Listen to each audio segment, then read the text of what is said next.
jingka pha kasupite ho tuni pam sunday irhum ki tawin tolhanin tu jingka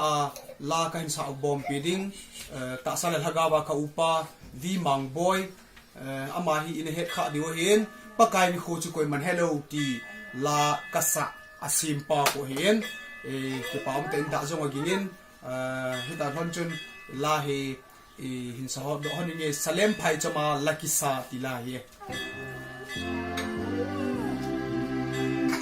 Salem phaichama la kisa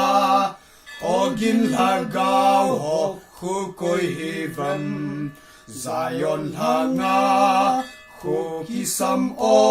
ke panatu ting chu ahi pakai mina hunga lem chung nung chu lo pehan pakai mina hung pa chu tun so nin nun no jing han pakai mina hung pa chu ton so din nun nom ha Hosanna Hosanna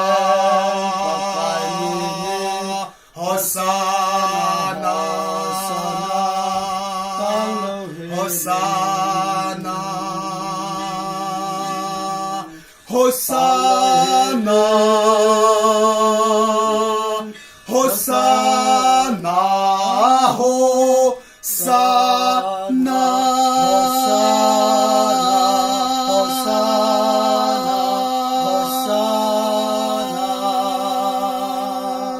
Amen.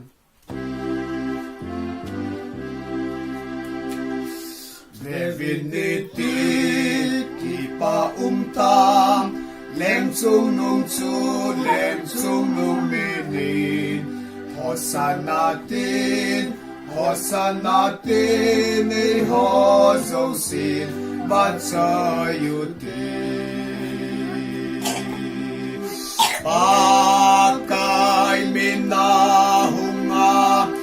lem chung nung chu lau pihan pakai mina hung pa chu tun so din nun nom jing han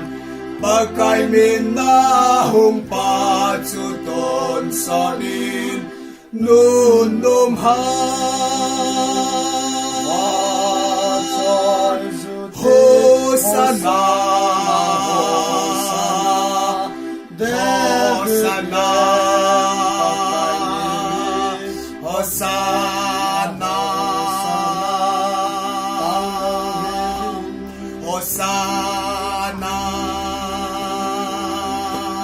Hosanna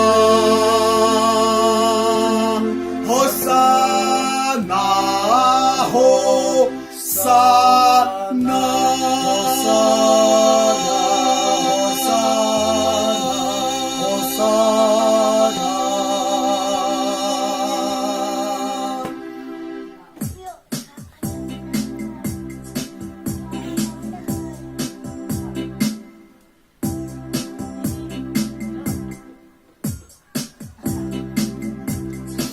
Hosanna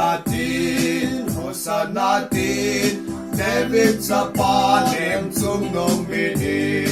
Dan le vanoi le sin zong he ama mina zong so hirni pakai mina hunga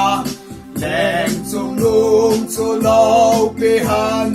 pakai mina hung pa chu